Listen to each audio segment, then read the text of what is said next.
Mike Perlow. Nice to meet you. Pleasure.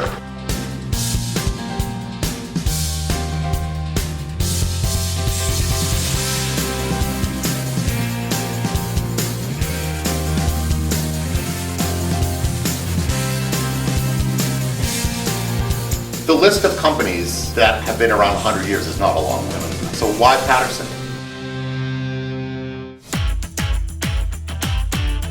Okay.